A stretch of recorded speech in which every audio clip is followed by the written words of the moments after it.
Mr. Greg Smith.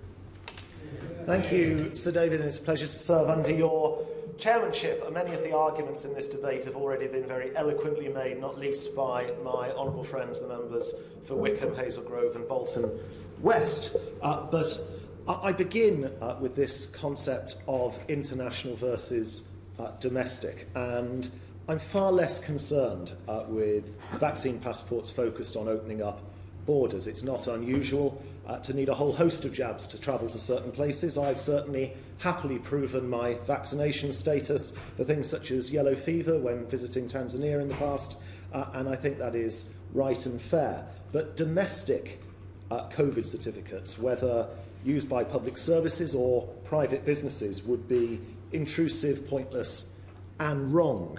And I fear they would be tantamount to moving vaccination to a more mandatory footing. The World Health Organization released a statement only a couple of months ago saying it was opposed for the time being to the introduction of vaccine passports. But this position being said, there does appear to be a global push towards these restrictions on individual liberty. And my honourable friend, the Minister for Vaccine Deployment, was right, in my opinion, when he stated that vaccine certificates would in fact be discriminatory. Now, I want to be clear that when my turn comes, I'll be having my jab. And I want to encourage everybody to have their COVID vaccination when offered it. But the vaccine passport concept would disproportionately impact groups in our society where vaccine hesitancy is at its highest. And we cannot allow a position where significant numbers of Britons are turned away from jobs and services on the basis of their vaccination status. And secondly, some people, as other honourable members have said, can't be vaccinated.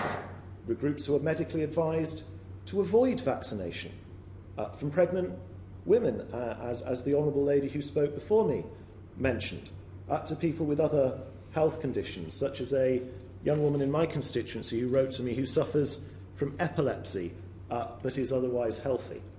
She is desperate to return to her university and continue her education. So, Sir David, should she not also be allowed to take part in our society? The implication for young people at large would indeed be immense. At present, most young people haven't been offered a vaccine. Vaccine certificates would result in young people facing more stringent social restrictions than others, and all through no fault of their own.